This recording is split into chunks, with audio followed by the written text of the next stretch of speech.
सो ये मैंने एक अदद पिक्चर भी यहां पे लगा दी। जैसे ही मैं यहां से क्लोज करता हूं अपने हेडर और फुटर को, सो ये देखें पिक्चर भी लग गई।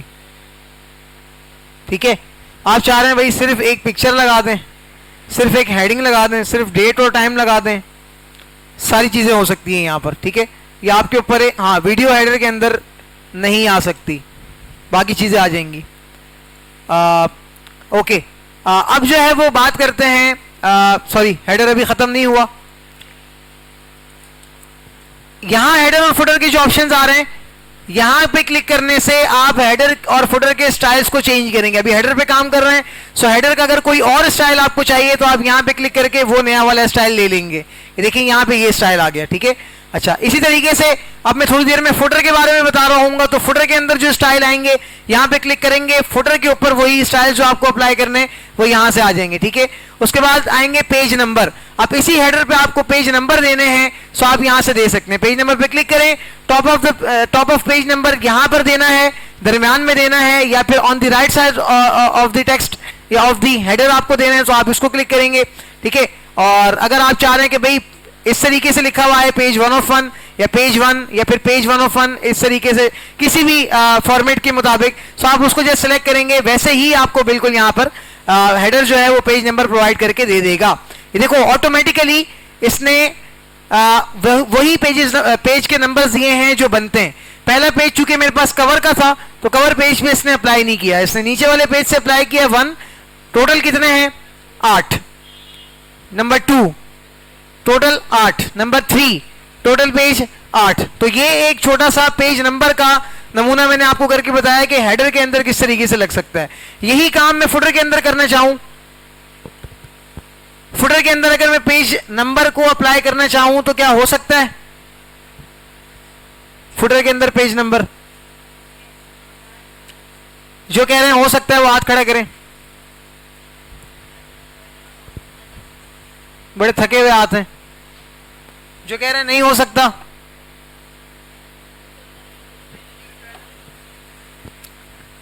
अच्छा जिन्होंने कहा है ना नहीं हो सकता उन्होंने फटाफट ऐसे किया है। 3-4 हाथ सबसे पिछली रो से खड़े हुए हैं और ऐसे, ताकि बात भी रह जाए सर की और बेइज्जती भी ना हो, पकड़े भी ना जाएं। सो भाई जो काम आप करना चाहते हैं अपने हेडर पे, सेम एज वही काम आप अपने फुटर पे भी कर सकते हैं। ठीक है, सो दोबारा यहां इसको एक्टिव करता हूं, ओपन करता हूं, हेडर फुटर पे आ गया। यहां से हमने पेज नंबर दिए, ये top of the page series थी, ये bottom of the page. Bottom of the page का मतलब क्या होगा? अब हम फुटर के ऊपर चले गए, पेज नंबर हम यहां पे आए, पेजेस पे टॉप ऑफ द पेज। अभी हेडर पे है ना, तो हेडर पे हम नीचे फुटर वाले नंबर तो नहीं दे सकते, तो टॉप ऑफ द पेज को सिलेक्ट करना है, यहां पे आना है, कोई भी पेज नंबर लगाना चाहते हैं, कौन सा वाला लगाना चाहते हैं? भाई मैं चाहता हूं कि सर्कल वाले लग जाएं। इसके ऊपर मैंने क्लिक किया, ऑटोमेटिकली सर्कल लग गया, पहले से लेके आखिर तक सर्कल लग जाएगा। ठीक है, मजीद आगे बढ़ते हैं जी। क्विक पार्ट्स में आपको थोड़ी देर बाद समझाऊंगा आगे जाकर, उसके अंदर फिर आप खुद ही इसको हेडर एंड फुटर पे अप्लाई कीजिएगा कि क्विक पार्ट्स बेसिकली है क्या। पिक्चर आपको अप्लाई करनी है, यहां से होगी। ठीक है, गो टू हेडर के ऊपर क्लिक करेंगे तो यहां चले जाएंगे, गो टू फुटर के ऊपर क्लिक करेंगे तो फुटर पे आ जाएंगे। देखो मैंने गो टू फुटर के ऊपर क्लिक किया तो मैं फुटर के ऊपर चला गया। फुटर अब मेरे पास क्या हो चुका है? अनहाईलाइट, क्योंकि मैं फुटर के ऊपर ही हूं। हाँ, जबकि मेरे पास गो टू हेडर हाईलाइटेड है, जैसे इसके ऊपर क्लिक करूंगा दोबारा से हेडर के ऊपर चला जाऊंगा। सो हेडर एक ही पेज के फुटर और हेडर पे मूव करना है, सो हम इस तरीके से करेंगे इन ऑप्शंस की मदद से। प्रीवियस का मतलब होता है पिछला वाला हेडर बताओ, नेक्स्ट का मतलब होता है अगला वाला हेडर बताओ। हाँ, अगर आप फुटर पे काम कर रहे हैं सो पिछला फुटर बताओ और अगला फुटर बताओ, इस तरीके से काम होगा। मजीद आगे चलते हैं जी। Different first page, different odd and even pages and show document text. इसके मुताबिक अगर आप चाह रहे हैं कि आप पेजेस पे डिफरेंट नंबर्स को शो करें, 1 2 3 4 5 इस तरीके से पेजेस के नंबर शो हो, सो आप इस पहले वाले ऑप्शन को चेक रखेंगे। अगर आप चाहते हैं कि भाई इवन या ऑड पेजेस के नंबर्स यहां पे लग के आ जाए हमारे पास, तो आप इस वाले ऑप्शन को चेक रखेंगे। ठीक है, बाकी उसके अलावा शो डॉक्यूमेंट के ऊपर आप क्लिक करके रखेंगे, सो आपको आपके डॉक्यूमेंट, आपका जो डॉक्यूमेंट है आपके हेडर के नीचे का वो शो होता रहेगा। अगर आप इसके ऊपर से चेक हटा देंगे तो वो यहाँ पे आपको शो होना बंद हो जाएगा। ठीक है, सो इस तरीके से ये ऑप्शंस का ये पूरा का पूरा ग्रुप काम कर रहा है। उसके बाद मजीद आगे चलते हैं। पोजीशंस, पोजीशन का मतलब होता है हेडर फ्रॉम टॉप, आपके पास हेडर कितना चौड़ा होना चाहिए। ये देखें हेडर की चौड़ाई बढ़ती जा रही है।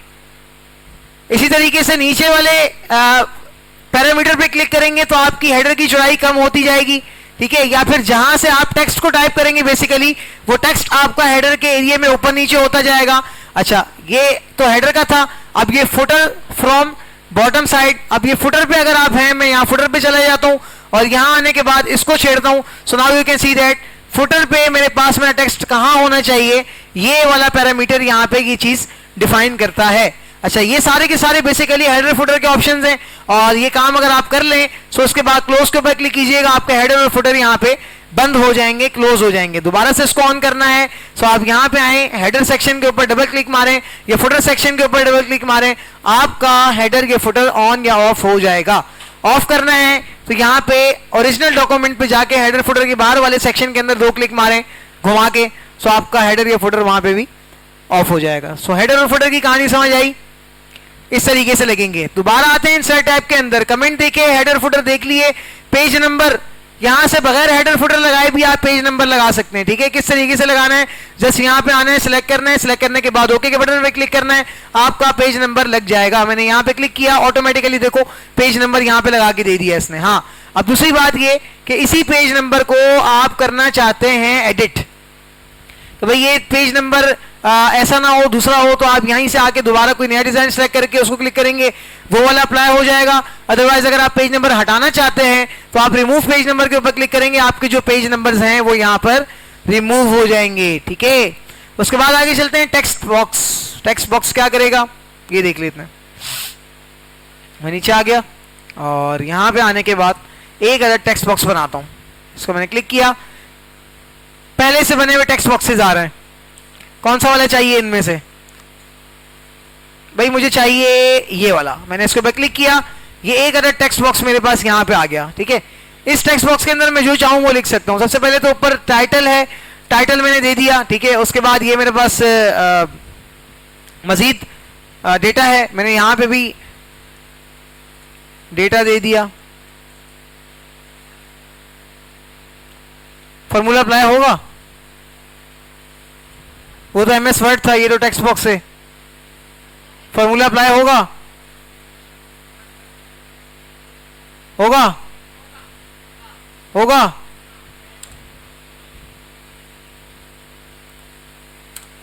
हो गया, इतनी सी बात थी।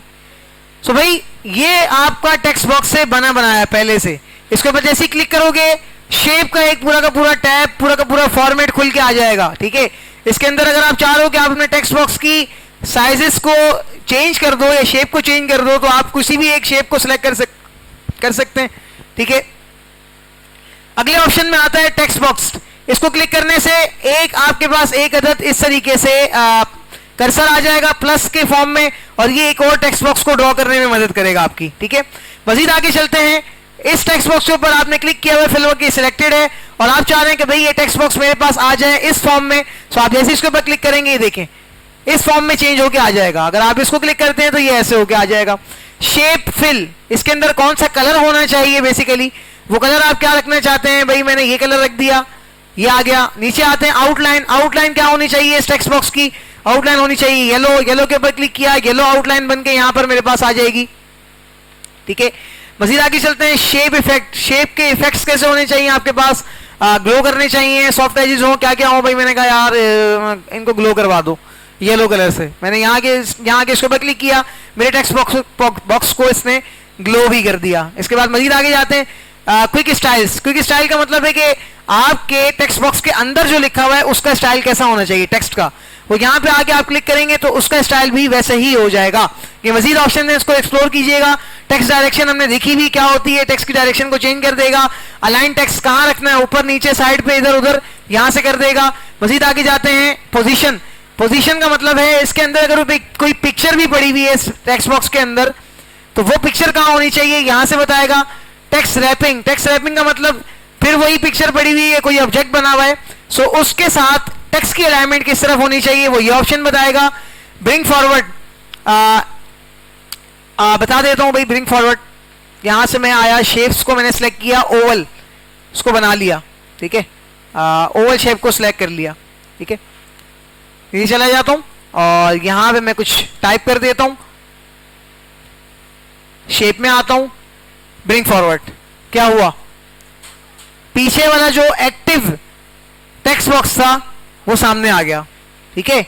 और अब आता हूं यहां पर, उसके ऊपर क्लिक करता हूं, सेंड बैकवर्ड, ये तो ऑलरेडी सेंड बैकवर्ड पर है, ब्रिंग फॉरवर्ड करता हूं, सामने आ गया। तो कोई भी ऑब्जेक्ट्स या फिर टेक्स्ट बॉक्सेस अगर हमारे पास एक दूसरे के आगे या पीछे काम करते हैं और हम चाहते हैं कि उनमें से कोई एक सामने की तरफ शो हो और अगला पीछे वाली की तरफ शो हो, सो ब्रिंग फॉरवर्ड और सेंड बैकवर्ड के ऑप्शन काम करेंगे। सिलेक्शन पेन मैंने फिर आपको बता दिया था कि आपके पास कोई भी शेप ड्रॉ हुई भी होगी या कोई भी टेक्स्ट बॉक्स होगा तो यहां पर सिलेक्शन पेन आपको उनके बारे में अपडेट करेगा, ठीक है। और आगे मजीद अलाइन ऑब्जेक्ट, कोई ऑब्जेक्ट आपने यहां लिया हुआ है उसको कहां पे अलाइन करना है, पेज के left side, right side, centre, वो यहां से इन ऑप्शंस के तहत होगा। अच्छा, उसकी हाइट कितनी होनी चाहिए और उसकी विड्थ कितनी होनी चाहिए, ये यहां आखिरी वाले साइज के टैब में आपको मिल जाएगी, ठीक है। सो यहां पे अभी फिलहाल मैं इसको बंद कर देता हूं और दोबारा इंसर्ट टैब में आता हूं। टेक्स्ट बॉक्स की हमने बात कर ली, अब बात करते हैं जी क्विक पार्ट्स। क्विक पार्ट्स जनाबे वाला बेसिकली ऐसे पार्ट्स होते हैं जो आप क्विकली हमेशा अपने MS वर्ड डॉक्यूमेंट पे किसी भी वक्त में यूज करना चाहते हैं। मिसाल के तौर पे वो पार्ट है मेरे पास ये वैल्यूएबल लर्निंग रिसोर्सेस। मैं चाहता हूं मैं कहीं पे भी जब काम कर रहा हूं तो हर पैराग्राफ के बाद में ये तीन अल्फाज लाजमी ऐड करूं, ठीक है, वैल्यूएबल लर्निंग रिसोर्सेस। जैसे मैं इसको क्लिक करता हूं, क्लिक करने के बाद मैं क्विक पार्ट्स में गया और यहां आने के बाद save selection from quick part gallery, इसके ऊपर क्लिक करता हूं और यहां पे आकर ओके के बटन के ऊपर प्रेस कर देता हूं, ये यहां पे सेव हो चुकी है, ठीक है। सो अब बताया क्या गया था कि हर पैराग्राफ के बाद क्या हो, एक इस तरह की लाइन आ जाया करे। जैसे मैं पैराग्राफ कंप्लीट करके यहां आता हूं, अब ये कंप्लीट वैल्यूएबल लर्निंग लिखने में मुझे कितना टाइम लग जाएगा, ऐसे ही है ना, और ये हर जगह लिखने में मुझे तो बहुत ज्यादा टाइम लगने वाला है। सो मैं यहां आता हूं और यहां आने के बाद क्विक पार्ट्स के ऊपर क्लिक करता हूं। सो ये देखो बराबर नजर आ रहा है, वैल्यूएबल लर्निंग रिसोर्सेज, इसके ऊपर क्लिक करूंगा, डज फटाफट उठा के दे देगा। सो जहां पे वाला ये हमारे क्विक पार्ट्स ऑप्शन का काम है, ठीक है। बेसिकली बेसिक लेवल पे क्विक पार्ट्स को इसी तरीके से यूज किया जाता है। ओके, अब मजीद नीचे आ जाते हैं, कुछ सिलेक्ट कर लेता हूं और ये देखें, इसके ऊपर क्लिक करने से ये आपको एक अदर टेक्स्ट बॉक्स दे देगा और इस टेक्स्ट बॉक्स के अंदर आपके पास जो है वो यही ऑप्शन अप्लाई हो जाएगा जो कि अभी यहाँ पर आपने जो स्टाइल अप्लाई किया हुआ था वो इस टेक्स्ट बॉक्स के अंदर ऑटोमेटिकली अप्लाई हो जाएगा, ठीक है। ये टेक्स्ट बॉक्स ऑप्शन है, उसी की अलाइनमेंट कहाँ होनी चाहिए, हम यहाँ पे आके इसको सिलेक्ट कर लेते हैं और इसको कहाँ अलाइन करना है वो यहाँ से हम डिसाइड कर सकते हैं, ठीक है। उसके बाद अगला ऑप्शन जो आता है वो है ऑब्जेक्ट्स का, sorry signature line. Signature line का क्या मतलब होता है, मैं आ जाता हूँ यहाँ पर, ठीक है, थोड़ी सी जगह खाली कर लेता हूँ क्योंकि मुझे यहाँ पर सिग्नेचर बनाने हैं अपने। ओके, मैं यहाँ आता हूँ, सिग्नेचर लाइन पे क्लिक करता हूँ, ऐड सिग्नेचर सर्विस और Microsoft office signature line. Signature service के ऊपर क्लिक करने से ये होगा कि आप इंटरनेट पर माइक्रोसॉफ्ट ऑफिस की वेबसाइट पे चले जाएंगे और यहाँ पे आपको सिग्नेचर की सर्विसेज फराहम करेगा ये। लेकिन हम ये नहीं करना चाह रहे, हम चाह रहे हैं कि भाई हम अपनी कस्टमाइज खुद की एक सिग्नेचर लाइन बनाएं। सिग्नेचर लाइन बेसिकली वो होती है जहां पर नीचे डॉक्यूमेंट के सबसे बॉटम में सिग्नेचर किए जाते हैं, जिस बंदे की होती है वही बंदा वहां पे सिग्नेचर करता है अपने। अब एक छोटी सी मिसाल मैं आपको बता देता हूं, मैं यहां पे क्लिक करता हूं माइक्रोसॉफ्ट ऑफिस सिग्नेचर लाइन, इसके ऊपर क्लिक किया, क्लिक करने के बाद suggested signature for example John Doe. अब इसका नाम जॉन डो है, मैं यहां पे नाम लिख देता हूं भाई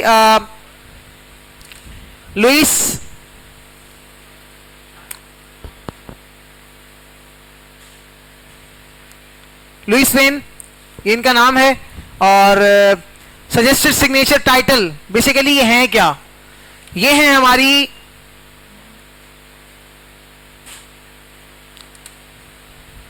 social media manager. Okay, signature email, इनका ईमेल क्या है, आप यहाँ ऐड करें तब भी वो नहीं नजर आएगा, आप नहीं ऐड करें तब भी उसने सिग्नेचर लाइन के अंदर नजर नहीं आना। सो अगर आप ऐड करना चाहते हैं तो आप यहाँ ऐड कर दें, नहीं करना चाहते तो ना करें। ये करने के बाद आप यहाँ ओके के ऊपर प्रेस कर दें, ये एक अदर छोटी सी सिग्नेचर लाइन बन के आ जाएगी। इसका मतलब ये होगा कि अब जनाबे वाला ये जो लुइस वेन है सोशल मीडिया मैनेजर, बेसिकली इस एक्स की जगह पे अपने साइन करेंगी, और ये एक्स आपको सिर्फ तब तक नजर आएगा जब तक हम सॉफ्ट कॉपी के अंदर है, एमएस वर्ड की सॉफ्टवेयर स्क्रीन के अंदर है। जब हम फिजिकल चले जाएंगे यानी कि हम प्रिंट आउट की तरफ चले जाएंगे, सो प्रिंट आउट के अंदर हमारे पास सिग्नेचर लाइन के ऊपर बना हुआ एक्स नजर नहीं आता। ये एक अदर छोटी सी सिग्नेचर लाइन मैंने आपको बना के बता दी, एक अपने लिए आप खुद बनाइएगा, अपनी कंपनी भी बनाइएगा, उसके सीईओ भी बन जाइएगा, और अपने लिए एक बना के खुश हो के वहां अपने सिग्नेचर कीजिएगा। ठीक है, सो ये जनाबे वाला सिग्नेचर लाइन है। आप इसको चाहें बड़ा छोटा जिस भी तरीके से आप मैनेज करना चाहें आप कर सकते हैं। ठीक है, सो इसके बाद जनाबे वाला हमारे पास ऑप्शन आता है डेट एंड टाइम का। मैं चाहता हूं भाई मैं डेट या टाइम को इंसर्ट करवाऊं, सो मैं यहां पे आता हूं डॉक्यूमेंट के बाद मैं डेट को इंसर्ट करवाना चाहता हूं, उसको मैं क्लिक किया, किस फॉर्मेट में डेट इंसर्ट हो, भाई इस फॉर्मेट में हो, करने के बाद अपडेट होती रहे या एक ही दफा की हो, भाई अपडेट होती रहे तो चेक लगा दिया, अगर एक ही दफा की तो छोड़ दिया, ओके किया, अपडेट डेट जो है वो ऑटोमेटिकली यहाँ पे आ जाएगी। लिखने की टाइप करने की जरूरत नहीं पड़ेगी। अब आप बोल रहे हैं सर ये आज की डेट आ गई, आज की डेट क्यों आएगी, क्योंकि एमएस वर्ड के अंदर जो डेट आएगी वो बेसिकली हमारी विंडोज की होगी। विंडोज पे आज क्या डेट चल रही है 18 अगस्त 2023, तो 18 अगस्त 2023 इसने उठा के यहाँ पे भी दे दी। अपनी डेट टाइप करना चाहते हैं सो खुद मैनुअली जाएं, कष्ट करें और अपनी डेट को टाइप करें। ठीक है, इसके ऊपर क्लिक करेंगे, अगला ऑप्शन है ऑब्जेक्ट्स का।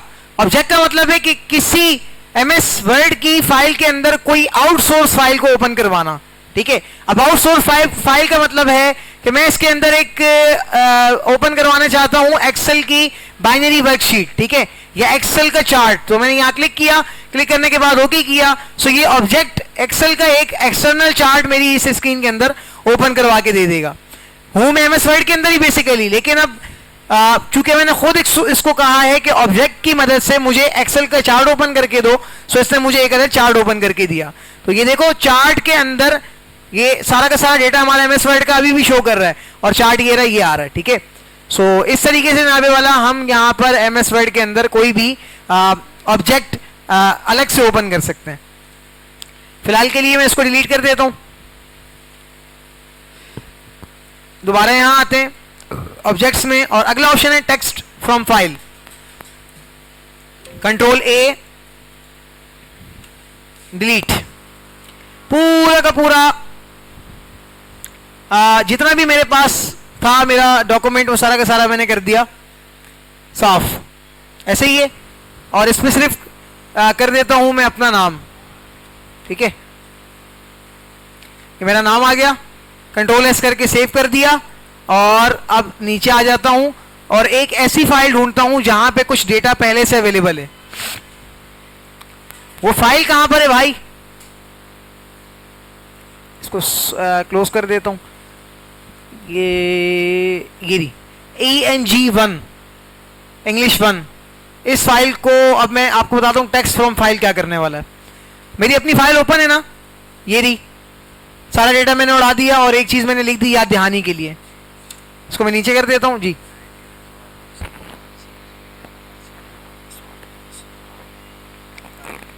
कोर्स बहुत सारा रह गया और टाइम कम है, मैथ्स भी है बीच में, स्पीड तो मारनी पड़ेगी ना, फिर रह जाएंगे। गाइस मेरी स्पीड तेज जा रही है वाकई, कुछ भी नहीं समझ आ रहा।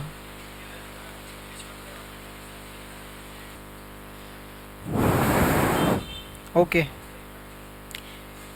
ऑब्जेक्ट का समझ आ गया। कोई नई फाइल हेडर फुटर का दोबारा समझाऊं?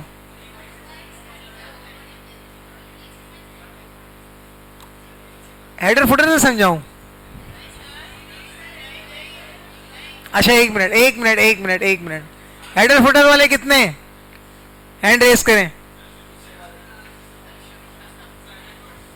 अब वो बंदे हाथ उठाएं जो कि कह रहे हैं कि सर वहीं से कंटिन्यू करें, क्लास रिकॉर्ड हो रही है।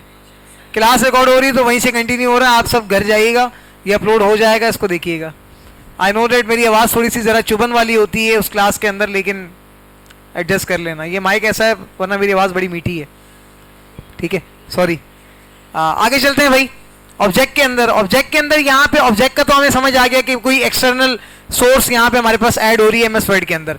टेक्स्ट फ्रॉम फाइल क्या करता है? बेसिकली ये एक ऐसी फाइल से डेटा उठा के सारा का सारा इसके अंदर हमें शो करवाएगा, जो कि हम यहाँ से सिलेक्ट करने वाले हैं। अब मैं डेस्कटॉप पे जाता हूँ, फाइल का क्या नाम था? ENG1 था ना? ओके, मैं यहाँ डेस्कटॉप पे आता हूँ, ENG1 के नाम से कोई फाइल है? आ जाओ बेटा, आ जाओ जल्दी, कहाँ हो? ये रही ENG1।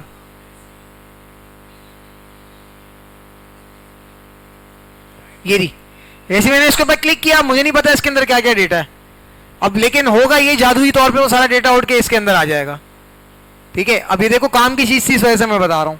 ENG के ऊपर क्लिक किया, इंसर्ट के ऊपर क्लिक किया, बूम, क्या हुआ?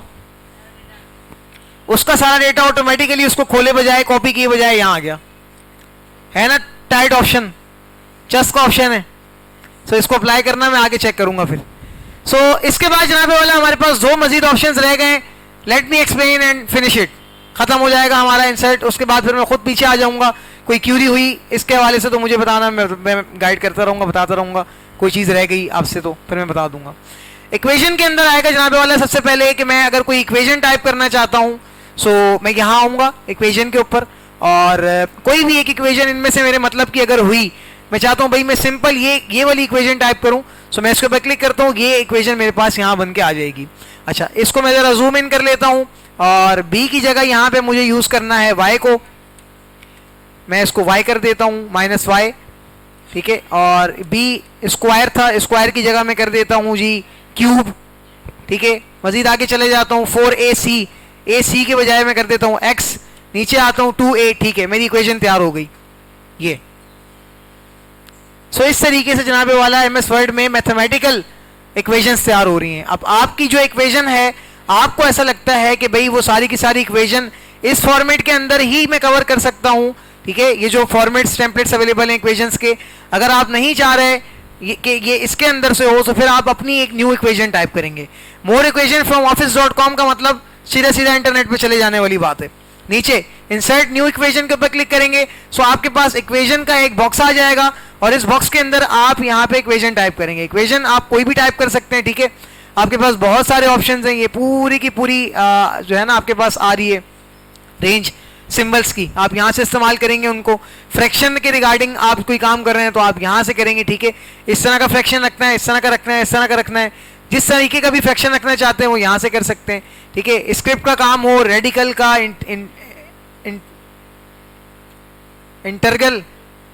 इंटरजल सॉरी इंटरजल का काम हो, ठीक है।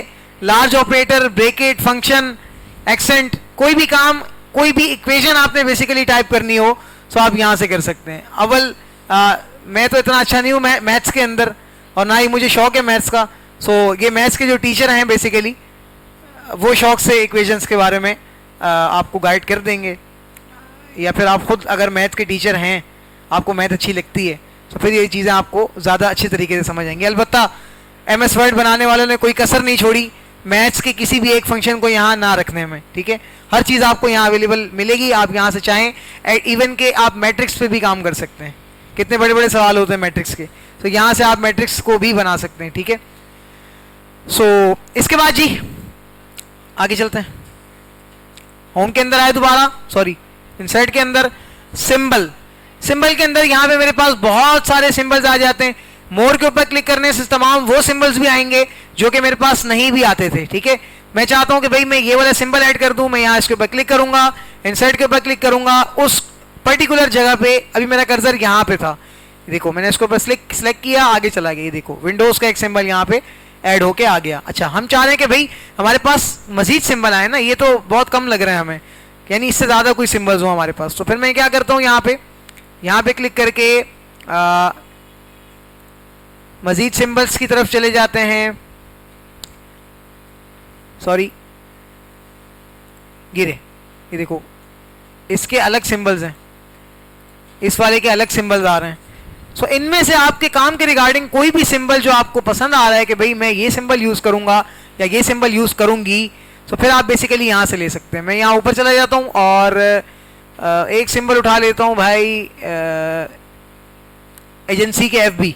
यहाँ क्लिक किया तो भाई एजेंसी के अंदर जितने सिंबल्स, एजेंसी फॉन्ट का नाम है बेसिकली, एजेंसी एफबी के अंदर जितने भी सिंबल्स आ सकते थे वो सारे के सारे यहाँ पे अवेलेबल हैं। ठीक है, मैं मिसाल के तौर पे ये वाला ऐड करवाना चाहता था जी, इसको पर क्लिक किया, इंसर्ट किया, क्लोज किया, ये देखो ये सिंबल ऐड होके आ गया।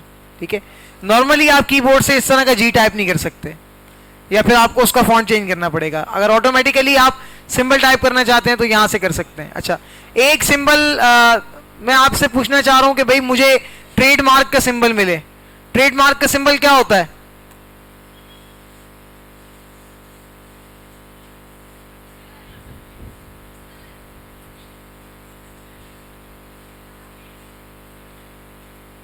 क्या ये नहीं होता है सी और आर?